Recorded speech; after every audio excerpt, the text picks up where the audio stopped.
మీ business ఏదైనా మీ ఊర్లో promotion చేయాలంటే అది సుమన్ టీవీతోనే సాధ్యం. ఇప్పుడే సంప్రదించండి. హలో శ్రావణ్ గారు. హలో నాగరాజ్ గారు. జీవితంలో ఒక మనిషి ఎదగాలి అంటే బర్నింగ్ డిజైర్ కానివ్వండి, హానెస్టీతో కూడుకున్నటువంటి గ్రోత్ కానివ్వండి చూడాలి అంటే ఒక మనిషిలో ఉండాల్సినటువంటి క్వాలిటీస్ ఏంటి అంటే తను ఒక శిల్పిలాగా మార్చుకొని సెల్ఫ్ మేడ్ మనిషిగా మారాలి అంటే ఎటువంటి క్వాలిటీస్ని డెఫినెట్గా బిల్డ్ చేసుకోవాల్సినటువంటి అవసరం ఉంటుందంటారు? నాగరాజ్ గారు, లైఫ్లో మనం అనుకున్న లక్ష్యాలు సాధించాలంటే కృషి, పట్టుదల, మన మీద మనకి నమ్మకం చాలా అవసరం.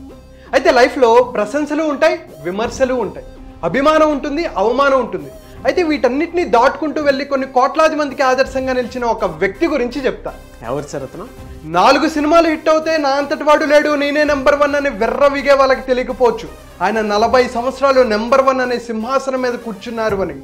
ట్విట్టర్లో ఫ్యాన్ వార్స్ చేసుకునే వాళ్ళకి తెలియకపోవచ్చు ఒకప్పుడు ఆయన ముఖ చిత్రంగా వచ్చే పత్రికల కోసం జరిగే వార్స్ గురించి.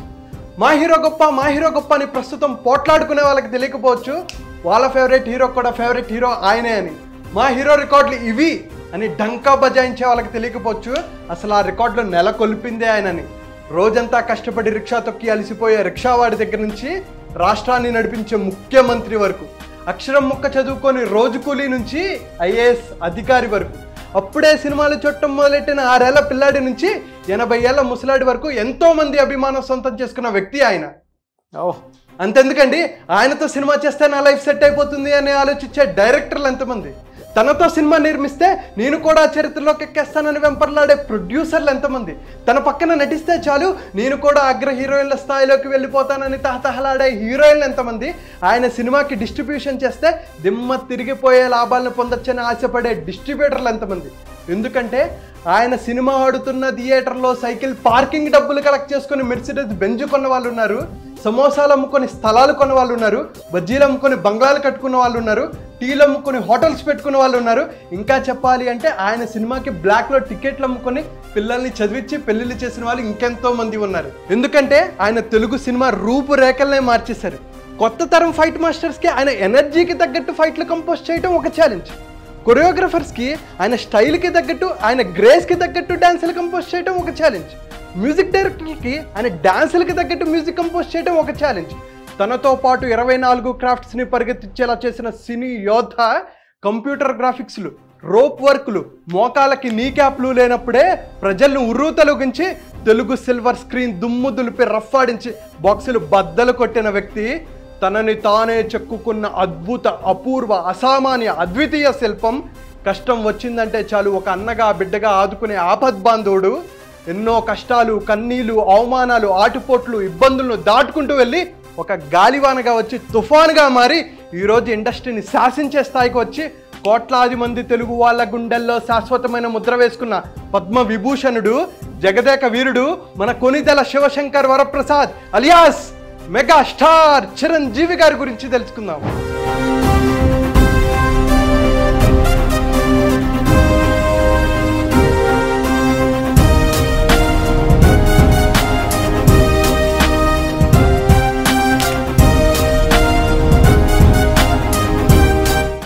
చిరంజీవి గారి గురించి మాట్లాడుకోవాలంటే మనకు ఒక రోజు సరిపోదండి. అయితే ఆయన లైఫ్లో నుంచి కొన్ని ముఖ్యమైన విషయాలు మనం తీసుకొని మన లైఫ్లో ఇంప్లిమెంట్ చేసుకొని మన రంగంలో మనం ఎలా మెగాస్టార్గా ఎదగాలి అనే దాని గురించి మాట్లాడుకుందాం. ఓకే. 1955 ఆగస్టు 22న 10 గంటల 5 నిమిషాలకి వెంకట్రావు, అంజనాదేవి గారి దంపతులకి మొగల్తూరులో జన్మించారు. అప్పుడు వెంటనే డాక్టర్ గారు ఆ బాబును బయటికి తీసుకొచ్చి, ఇదిగోండి ఇతను మెగాస్టార్ చిరంజీవి అవుతాడు, కొన్ని కోట్లాది మంది అభిమానులను సొంతం చేసుకుంటారు అని ఏం చెప్పలేదండి. ఎందుకంటే ఆయన చాలా కష్టపడ్డారు. తాతగారు శివభక్తుడు కావడంతో శివశంకర్ వరప్రసాద్ అని పేరు పెట్టారు. అయితే నాన్నగారు పోలీస్ అధికారి, కానీ ఆయనకు కూడా ఒక సినిమాలు అంటే బాగా ఇంట్రెస్ట్. 2-3 సినిమాల్లో కూడా యాక్ట్ చేశారు. అయితే చిన్నప్పుడు చిరంజీవి గారి ఇంటికి ఎవరైతే వస్తారో, శివశంకర్ వరప్రసాద్ ఎవరైతే ఇంటికి వస్తారో వాళ్ళందరినీ ఇమిటేట్ చేసేవాళ్ళు. అయితే 10th క్లాస్లో ఉన్నప్పుడు ఒకసారి ఏం జరిగిందంటే, ఒక ఫ్రెండ్ నాటకం వేస్తున్నాడు. నాటకం వేస్తుంటే అరే ఇలా చేయి అని చెప్పేసి సజెషన్స్ ఇస్తున్నారనమాట. ఇస్తుంటే అంటారు కదా, నువ్వు వచ్చి చేయరా అంటారు కదా, ఆ వ్యక్తి కూడా నువ్వు వచ్చి చేయి నీకు తెలుస్తుంది అంటే, అప్పుడు చిరంజీవి గారు స్టేజ్ మీదకి వెళ్ళి అద్భుతంగా పర్ఫామ్ చేసి ఫస్ట్ ప్రైజ్ సాధించారు. అయితే దాని తర్వాత ఆయన ఎక్కడికి వెళ్ళినా సరే అందరూ ఆయన్ని ఐడెంటిఫై చేయడం మొదలుపెట్టారు. అరే ఈ అబ్బాయి చాలా బాగా యాక్ట్ చేస్తాడరా, బాగా నటిస్తాడు, మొన్నటిసారి ఫస్ట్ ప్రైజ్ వచ్చింది అని చెప్పి అందరూ ఐడెంటిఫై చేయడం మొదలుపెట్టారు. ఇంకా అప్పటి నుంచి ఆయనకు పట్టుకుంది నేను ఎలాగైనా సరే యాక్టర్ అవ్వాలని. అయితే తండ్రికేమో ఈయన్ని ఎస్ఐ చేయాలని, తల్లికేమో ఈయన్ని డాక్టర్ చేయాలని, ఈయనకి మాత్రం యాక్టర్ అవ్వాలని ఉండేది. ఏం చేసేవాళ్ళు, బీకామ్లో ఉన్నప్పుడు నాన్నగారికి తెలియకుండా పూణే ఫిల్మ్ ఇన్స్టిట్యూట్కి అప్లై చేస్తారనమాట. అయితే వాళ్ళు కూడా మీరు ఇంటర్వ్యూకి రండి అని చెప్పేసి లెటర్ పంపిస్తారు. ఆ లెటర్ నాన్నగారు చూస్తారు, వెంకటరావు గారు చూస్తారు. చూసి అరే నువ్వేనా మంచిగా చదువుకొని మంచి ఉద్యోగం చేస్తావు అనుకుంటే నువ్వేంట్రా ఈ యాక్టింగ్లు పట్టుకున్నావు అని చెప్పి మందలిస్తారు. అయినా సరే కొంచెం ఉంటుంది కదండి, ఆయనకి గట్టిగా పట్టుకుంది. అయితే తర్వాత ఉన్నత చదువులకని మద్రాసు వెళ్తారంటారు. సో 1977లో ఫస్ట్ టైం ఆయన మద్రాసు వెళ్తారు. 25 రూపాయలు రూమ్ రెంట్లో ఉండేవాళ్ళు. 12.5 రూపాయలు చిరంజీవి గారు, ఇంకొక 12.5 రూపాయలు వేరే వ్యక్తి వెంకటరావు గారు 100 రూపాయలు పంపించేవాళ్ళు. 100 రూపాయలతో పొద్దున పూట కాలేజ్కి వెళ్ళేవాళ్ళు, సాయంత్రం పూట యాక్టింగ్, డ్యాన్స్, డైలాగ్ డెలివరీ ఎలా చేయాలని చెప్పి దాని మీద స్పెండ్ చేసేవాళ్ళు. అంతా అయిపోతుంది. అదే సమయంలో దక్షిణ భారత సినిమా మండలి వాళ్ళు ఎవరికైతే యాక్టింగ్ మీద ఇంట్రెస్ట్ ఉందో మాకు అప్లై చేయండి అని చెప్పి అడ్వర్టైజ్ చేస్తారు. దాంట్లో డైలాగ్స్ కూడా పంపిస్తారు. అయితే డైలాగ్స్ అంతా బాగా ప్రిపేర్ అవుతారు, వెళ్తారు. ఆ ప్యానల్ ఎవరంటే దిగ్గజాలు, అంటే విశ్వనాథ్ గారు, దాసరి నారాయణరావు గారు, అటువంటి దిగ్గజాలు అనమాట. అయితే పొద్దున్న నుంచి ఆడిషన్స్ జరుగుతుంటాయి, అందరూ అవే డైలాగులు చెప్తున్నారు. వీళ్ళందరికీ విసుగొచ్చేసింది. లాస్ట్లో చిరంజీవి గారు వచ్చారు. వచ్చి బాబు నువ్వేమైనా కొత్తగా చేసి పెడతావా అంటే, సార్ నాకు డ్యాన్స్ వచ్చి సార్ అంటే వెంటనే అక్కడ టేప్ రికార్డర్ ఆన్ చేసి అద్భుతంగా డ్యాన్స్ చేసి అందరినీ మెస్పరైజ్ చేస్తారు. అప్పుడు ఆయనకి ఫిల్మ్ ఇన్స్టిట్యూట్లో సీట్ వస్తుంది. రజనీకాంత్ గారు ఫస్ట్ బ్యాచ్, చిరంజీవి గారు 5th బ్యాచ్. అయితే ఈ విషయం మళ్ళీ వెంకటరావు గారికి తెలిసిపోతుంది. వీడు యాక్టింగ్ చేస్తున్నాడు రా ఏంట్రా అని చెప్పి నేను చెప్తే వినరని చెప్పి ఏకాంబరేశ్వర్ గారు అని ఉంటారు, ఆయనకి చెప్తారు. ఏమంటే మీరైనా చెప్పండి మా వాడికి ఏమైనా ఎక్కుతుందేమోనని అంటే, అప్పుడు ఆయన పిలిచి బాబు నీకేం బ్యాక్గ్రౌండ్ లేదు, నువ్వెందుకు ఇంత కష్టపడుతున్నావు, మంచిగా జాబ్ చేసుకోవచ్చు కదా అని చెప్తారు. అయినా సరే చిరంజీవి గారు ఒక మాట చెప్తారండి, నాన్నగారు నాకు 1 సంవత్సరం టైం ఇవ్వండి, ఒకవేళ ఈ 1 సంవత్సరంలో కనుక నేను సక్సెస్ అవ్వలేకపోతే నేను జాబ్ చేసుకుంటా అంటారు. ఇది చాలా పవర్ఫుల్ స్టేట్మెంట్ అండి. ఎందుకంటే లైఫ్లో క్లారిటీ అనేది చాలా ఇంపార్టెంట్. మనందరికీ నన్ను అది చేయాలి, నాకు ఈ చదువులు ఇష్టం లేదు, నాకు ఈ జాబ్ ఇష్టం లేదు అని చెప్తూ ఉంటారు. కానీ నాకు ఏది ఇష్టం, దానికోసం ఎంత కష్టపడాలి, అది ఎంత కష్టం అని చెప్పి ఎంతమంది ఆలోచిస్తున్నారు. అందుకనే ఎప్పుడైతే క్లారిటీ ఉంటుందో కాన్ఫిడెన్స్ ఉంటుంది. ఎవరు నమ్మినా నమ్మకపోయినా మన మీద మనకి నమ్మకం చాలా ఇంపార్టెంట్. అందుకనే శివశంకర్ వరప్రసాద్కి ఆయన్ని నమ్మినా నమ్మకపోయినా ఆయన మీద ఆయన నమ్మకం పెట్టుకున్నారు కాబట్టి ఈరోజు సక్సెస్ అయ్యారు.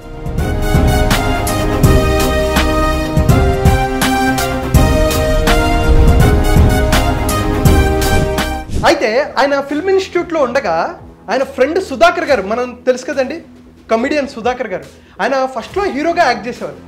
అయితే ఆయనకి 2 సినిమాల్లో ఆపర్చునిటీస్ వచ్చింది. ఒకటి తమిళ్లో పెద్ద డైరెక్టర్ అయిన భారతీరాజా గారి సినిమాలో ఆపర్చునిటీ వచ్చింది, ఇంకోటి సైడ్ క్యారెక్టర్.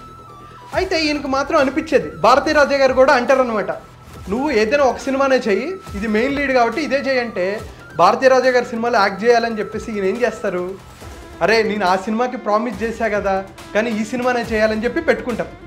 ఎలా చెప్పాలి ఆ ప్రొడ్యూసర్కి డైరెక్టర్కి అని చెప్పేసి చిరంజీవి గారిని తోడుగా తీసుకెళ్తారు. తోడుగా తీసుకెళ్ళి సార్ నాకు భారతీరాజా గారి సినిమాలో ఆపర్చునిటీ వచ్చింది, నేను దయచేసి ఈ సినిమా చేయలేను అంటే, అప్పుడు ఆ ప్రొడ్యూసరు శివశంకర్ వరప్రసాద్ని చూస్తారు. చూసి ఈ అబ్బాయి చాలా బాగున్నాడు కదా అంటే అప్పుడు శివశంకర్ వరప్రసాద్ నుంచి చిరంజీవిగా మారుతాడు.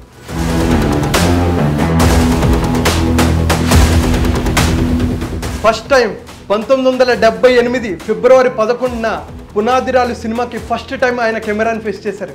ఆ రోజు ఎవరూ అనుకోలేదు ఇతను ఇండస్ట్రీ పునాదుల్ని కదిపి ఆయనే ఒక పునాదిగా మారతాడని. అయితే ప్రాణం ఖరీదు సినిమా ఫస్ట్ రిలీజ్ అయింది. ఆ రోజు ఎవరు ఊహించలేదు ఆయన కోసం లక్షలాది మంది అభిమానులు ప్రాణాలు ఇచ్చేంత స్థాయికి ఆయన ఎదుగుతాడని.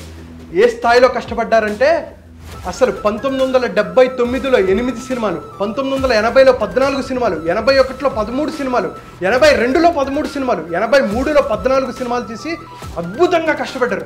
అయితే 1983లో వచ్చిన ఖైదీ సినిమా అప్పట్లోనే ₹1 కోటి కలెక్ట్ చేసి సంచలనం సృష్టించింది. ఛాలెంజ్, గుండా, విజేత, రాక్షసుడు, దొంగ మొగుడు, పసివాడు ప్రాణం, స్వయం కృషి, ఎమ్ముడికి మొగుడు, అత్తకి ఎమ్ముడు అమ్మాయికి మొగుడు, Jagadeka Veerudu Athiloka Sundari, gang leader, rowdy అల్లుడు, ఘరానా మొగుడు, హిట్లర్, మాస్టర్, బావగారు బాగున్నారా, అన్నయ్య, ఇంద్ర, ఠాగూర్, శంకరదత్త ఎంబీబీఎస్, స్టాలిన్. అంటే ఆయన సినిమా లిస్టులో అద్భుతాల హిట్లు ఎన్నంటే మనం చెప్పలేము అసలు. అయితే 1987లో వచ్చిన స్వయం కృషి మూవీ రష్యన్ లాంగ్వేజ్లోకి డబ్ అయ్యి మాస్కో ఫిల్మ్ ఫెస్టివల్కి అక్కడ స్క్రీన్ చేశారు. అలాగే 1987లో ఆస్కార్కి అటెండ్ అయిన first south Indian actor Chiranjeevi గారు.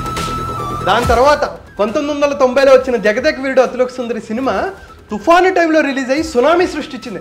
ఆ టైంలో వరదలుండి అంతా చూడ్డానికి కూడా కష్టమైనా సరే తర్వాత ప్రజలు ఎలా ఆదరించారంటే సినిమాకి వెళ్ళి పూలు డబ్బులు వర్షంలాగా కురిపించారండి.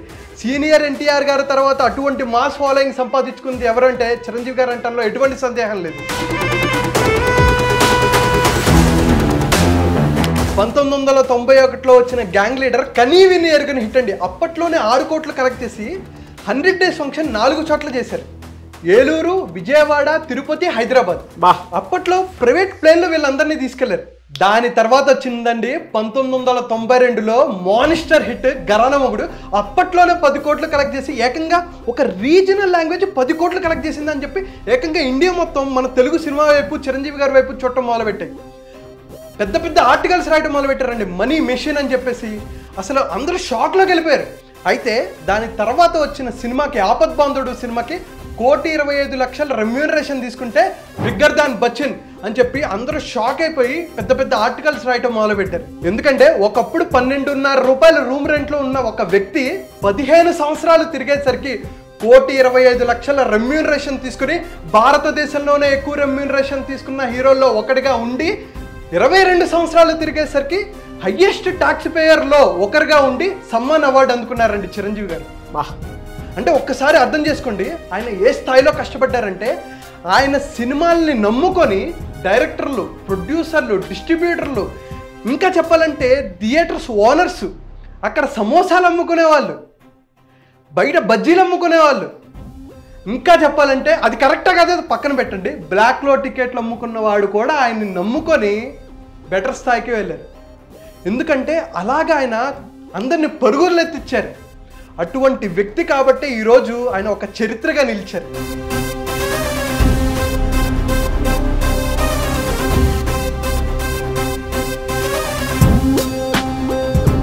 అయితే దీని నుంచి మనం ఏం నేర్చుకోవాలి? కష్టపడితేనే మనం కూడా లైఫ్లోకి ముందుకు వెళ్ళగలం. ఎటువంటి బ్యాక్గ్రౌండ్ లేకపోయినా ఎంతమంది హీరోస్ చెప్పలేదండి, బ్యాక్గ్రౌండ్ లేని వాళ్ళు రవితేజ గారు కానీ, నాని గారు కానీ, ఎంతోమంది చిరంజీవి గారు నాకు బ్యాక్గ్రౌండ్ లేదు అని అనుకుంటే చిరంజీవి గారిని చూసి నేను ఇన్స్పైర్ అవుతాను అని చెప్పి ఎంతమంది చెప్పలేదు? అవును. ఆయన ఫ్యామిలీలో నుంచి ఎంతమంది గొప్ప స్టార్స్ రాలేదు? అవును. ఆయన్ని నమ్ముకొని ఉన్నత స్థాయికి వచ్చిన వాళ్ళే ఎక్కువ మంది తప్ప ఎవరు మోసపోయిన వాళ్ళు ఎవరు లేరండి. అటువంటి వ్యక్తి చిరంజీవి గారు. అయితే ఆయన్ని చూసి ఎంతోమంది ఇన్స్పైర్ అయ్యారు, ఎంతోమంది ప్రజలు ఆయన అభిమానిస్తున్నారు. అయితే 2008 ఆగస్టు 26న ఆయన ప్రజారాజ్యం పార్టీ స్టార్ట్ చేశారు. అనుకున్నంత సక్సెస్ సాధించలేకపోయారు, కానీ ఆయనకి ప్రజలకు ఏదో ఒకటి చేయాలి అని బలంగా ఉండేది. అయితే పాలిటిక్స్కి తన మనస్తత్వం ఎమ్మడిదని తెలుసుకున్న తర్వాత మళ్ళీ సినిమాలోకి వద్దాం అనుకున్నారు.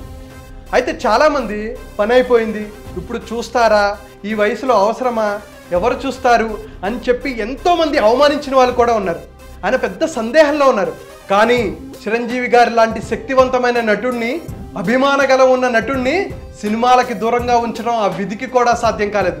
ఏ స్థాయిలో అంటే 2017లో ఖైదీ 150తో 5 రోజుల్లో 100 కోట్లు కలెక్ట్ చేసి రికార్డులు బద్దలు కొట్టారు. దాని తర్వాత సైరా, ఆచార్య, గాడ్ ఫాదర్, వాల్తేరు వీరయ్య, బోలా శంకర్ సినిమాలతో మనల్ని అలరించారు. అయితే ఇప్పుడు విశ్వంబరాతో తన నట విశ్వరూపం చూపెట్టడానికి మన ముందుకు వస్తున్నారు. నేను ఇంకా చేయలేను, నా వల్ల కాదు, నా వయసు అయిపోయింది అని ఎవరైతే లిమిటింగ్ బిలీఫ్స్లో ఉంటారో వాళ్ళందరూ చిరంజీవి గారిని చూసి నేర్చుకోవాలి. 60 ఏళ్ళు నేను రిటైర్మెంట్, నేను ఇంట్లో కూర్చుంటా అనుకుంటే 62 సంవత్సరాలకి ఆయన రీఎంట్రీ ఇచ్చి రికార్డులు బద్దలు కొట్టారంటే అటువంటి మెంటల్ స్ట్రెంత్ మనము బిల్డ్ చేసుకోవాలి. ఇంకా చెప్పాలి అంటే ఆయన జీవితం సినిమాలకు మించిందండి. ఎందుకంటే 1998లో చిరంజీవి చారిటబుల్ ట్రస్ట్ స్టార్ట్ చేస్తే కొన్ని వేలాది మంది అభిమానులు గత 25 సంవత్సరాలుగా రక్తదానాలు, నేత్రదానాలు చేస్తే 9,30,000 యూనిట్స్ ఆఫ్ బ్లడ్ ఎంతోమంది పేదవాళ్ళకి, అలాగే కొన్ని కార్పొరేట్ హాస్పిటల్కి నామినల్ ప్రైజెస్లు ఇచ్చారు. అంటే సొసైటీకి తన వంతుగా కంట్రిబ్యూషన్ చేయాలి, రెస్పాన్సిబిలిటీ తీసుకోవాలని మనం చిరంజీవి గారి దగ్గర నుంచి నేర్చుకోవాలి. వాట్ ఏ క్వాలిటీ అని. ఆయన జీవితం ఏంటి. ఇంకా ఒక విషయం చెప్తాను, కోతల రాయుడు అనే సినిమా చేస్తున్నప్పుడు ఒక ప్రొడ్యూసర్ ఆయన డ్యాన్స్ చూసి ఇతనేంట్రా బాబు ఏ జూలో నుంచి తీసుకొచ్చారు అని అవమానించిన వాళ్ళు ఉన్నారు, ఇతను సూపర్ స్టార్ అవుతాడా అని చెప్పి హేళన చేసిన వాళ్ళు ఉన్నారు. అందుకనే ఆయన జీవితం ఒక గొప్ప పర్సనాలిటీ డెవలప్మెంట్ బుక్. ఎందుకంటే ఎన్నో కష్టాలు, కన్నీళ్ళు, అవమానాలు, ఆటుపోట్లు, ఇబ్బందులను దాటుకుంటూ వెళ్ళి ఒక గాలివానగా వచ్చి తుఫానుగా మారి ఈరోజు ఇండస్ట్రీని శాసించే స్థాయికి వచ్చారు అంటే, పద్మ విభూషణ్ అందుకునే స్థాయికి వచ్చారంటే ఆయన జర్నీ అంత ఈజీ కాదండి. ఎన్నో అవమానాలు, ఇందాక మనం మాట్లాడుకున్నట్టు ఆయన లోయెస్ట్ ఫేజ్ చూశారు, హైయెస్ట్ ఫేజ్ చూశారు. అందుకనే అండి తెలుగు సినిమా ఇంకెంత వృద్ధిలోకి వెళ్ళినా, ఇంకెంత గర్వపడే సినిమాలు తీసినా వీటన్నిటి వెనక ఆ చిరంజీవి అనే మహాశక్తి ఖచ్చితంగా ఎక్కడొక్కడ ఉంటుందండి. అందుకనే ఇంకెంత మారినా, ఇంకెంత మంది వచ్చినా ఆయన స్థాయి వేరు, ఆయన స్థానం వేరు. సార్ మీరు ఇలాగే ఇంకా ఎంతోమందిని ఇన్స్పైర్ చేయాలని మనస్ఫూర్తిగా కోరుకుంటూ, congratulations for your Padma Vibhushan and all the best for your future endeavours. Hats off అండి.